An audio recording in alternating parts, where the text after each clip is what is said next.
क्यों कर दिया? 2 गाड़ी में चल सकते हैं तो प्रधानमंत्री। अरे बड़े बेतुकी बातें हैं ये तो।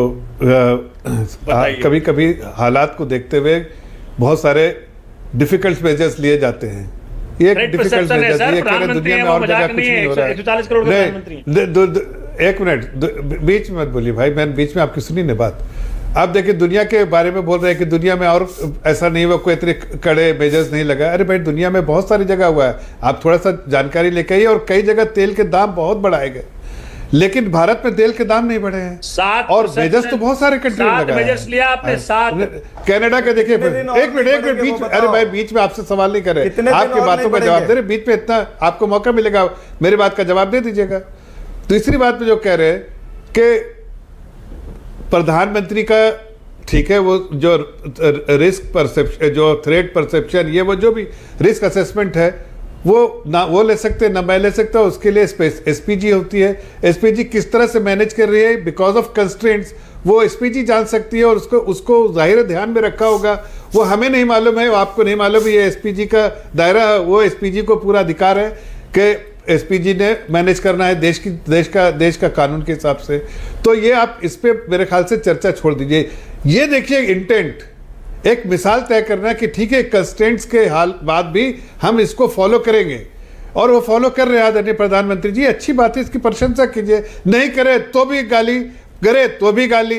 ये ऐसी मानसिकता नहीं होनी चाहिए देश में। कहीं तो आप बोलिए ना, अगर हॉर्मुज नहीं खुला जफर भाई, दरबार में जाते हैं, अगर हॉर्मुज नहीं खुला, एक मिनट, जनता के दरबार में कितने साल दिक्कत रहेगी? ये बताइए जफर भाई।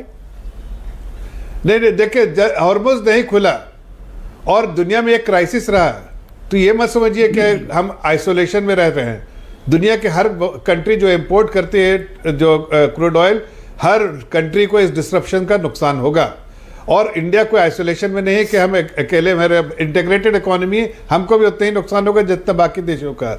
लेकिन हमारे पास जितनी कोशिश होने की जरूरत है, और हमारे रिश्ते ऐसे हैं कि हमारी जो है वेसल्स निकल पा रही थी, बाकी देशों के तो वेसल्स निकल नहीं पा रहे हैं। हमारे तो फिर भी निकली है, बहुत सारी निकली है। इसीलिए अभी हम 75 से 55 ही नहीं तो बहुत दिन 60 ओके, चरणजीत सिंह सापरा जी, लड़ाई चल रही है। सापरा जी 5 रुपए बढ़ाने चाहिए, 10-12 रुपए बढ़ाने चाहिए। लास्ट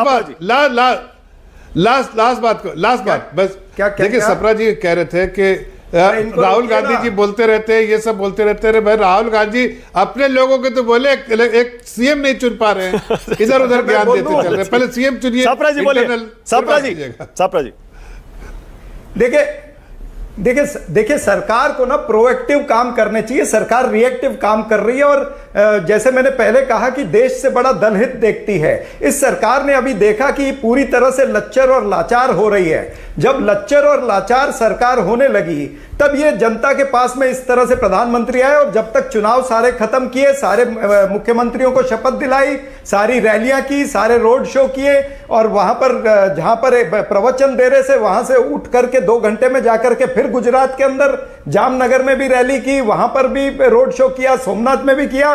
तो ये जो दोहरा चेहरा था, कम से कम अभी वो खत्म हुआ है। लेकिन ये दोहरा चेहरा जो है, ये प्रधानमंत्री का हमेशा इस देश इसी नोट पे खत्म कर रहा हूं। टाइम खत्म हो गया आज। बहुत धन्यवाद।